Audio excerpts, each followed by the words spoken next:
Happy Friday, everybody. My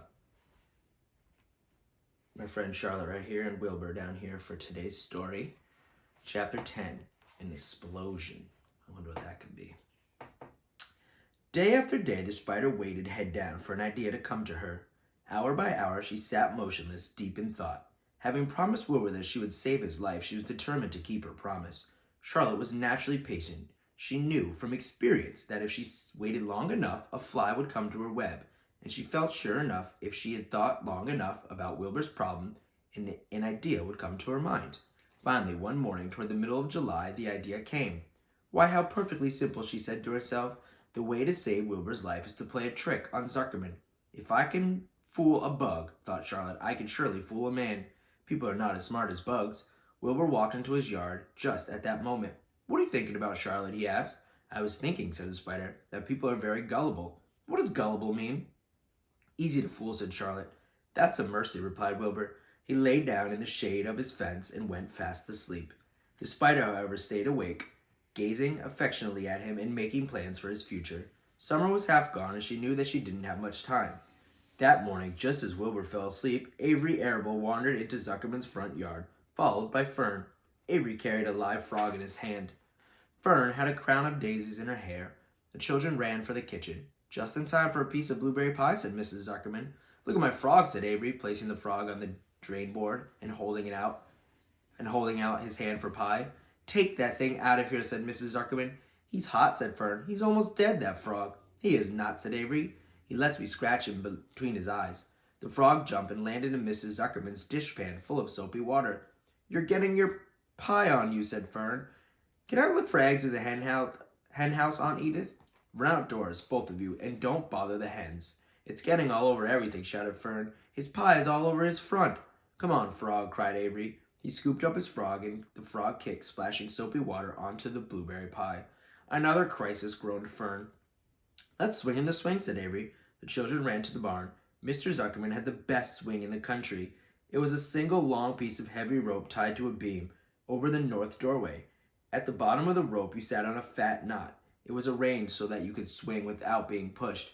You climbed a ladder to the hayloft. Then, holding the rope, you stood at the edge and looked down. You were scared and dizzy. Then you straddled the knot so that it acted as a seat. Then, you got up all your nerve, took a deep breath, and jumped.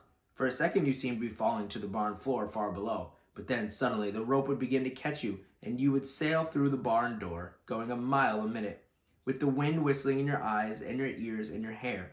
Then you zoom upwards toward the sky and look up at the clouds, and the rope would twist, and you would twist and turn with the rope.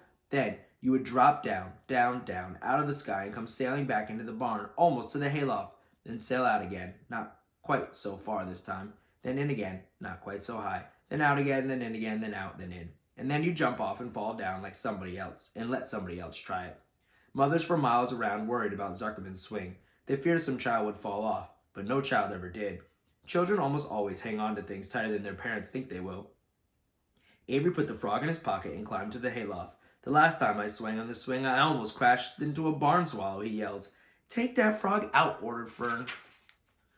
Avery straddled the rope and jumped. He sailed out through the door, frog and all, and into the sky, frog and all, then sailed back into the barn. Your tongue is purple, screamed Fern. So is yours, cried Avery, sailing out again with the frog. I have hay inside my dress. It itches, called Fern. Scratch it, yelled Avery as he sailed back. It's my turn, said Fern. Jump off. Fern's got the itch, sang Avery. When he jumped off, he threw the swing up to his sister. She shut her eyes tight and jumped. She felt the dizzy drop in the supporting lift of the swing. When she opened her eyes, she was looking up into the blue sky and was about to fly back through the door. They took turns for an hour. When the children grew tired of swinging, they went down toward the pasture and picked wild raspberries and ate them. Their tongues turned from purple to red. Fern bit into a raspberry that had a bad-tasting bug inside it, and she got discouraged. Avery found an empty candy box and put his frog in it. The frog seemed tired after his morning in the swing. The children walked slowly up towards the barn. They, too, were tired and hardly any energy enough to walk. Let's build a treehouse, suggested Avery. I want to live in a tree with my frog. I'm going to visit Wilbur, Fern announced. They climbed the fence into the lane and walked lazily toward the pig pen. Wilbur heard them coming and got up. Avery noticed the spider web, and coming closer, he saw Charlotte. Here's Fern on the swing. Look at that swing. Looks so fun.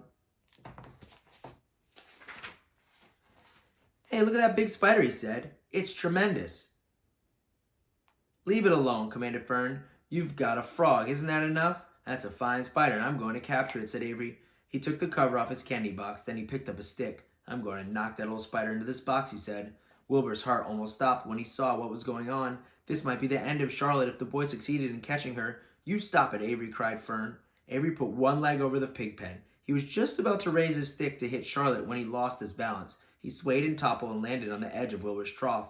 The trough tipped up, and when it came down with a slap, the goose egg was right underneath. There was a dull explosion as the egg broke, and then a horrible smell. Fern screamed. Avery jumped to his feet. The air was filled with terrible gases and smells from the rotten egg. Templeton, who had been resting in the home, scuttered away into the barn. "Good night," screamed Avery. "Good night, what a stink. Let's get out of here." Fern was crying. She held her nose and ran toward the house. Avery ran after her, holding his nose. Charlotte felt greatly relieved to see him go. It had been a narrow escape. Later on that morning, the animals came up from the pasture, the sheep, the lambs, the gander, the goose, and the 7 goslings. There were many complaints about the awful smell, and Wilbur had to tell the story over and over again of how Avery Arable had tried to capture Charlotte, and how the smell of the broken egg had drove him away just in time. "It was the rotten goose egg that saved Charlotte's life," said Wilbur. The goose was proud of her share in the adventure. Here's Avery about to break the goose egg. Good thing he didn't get Charlotte. "I'm delighted that that egg never hatched," she gabbled.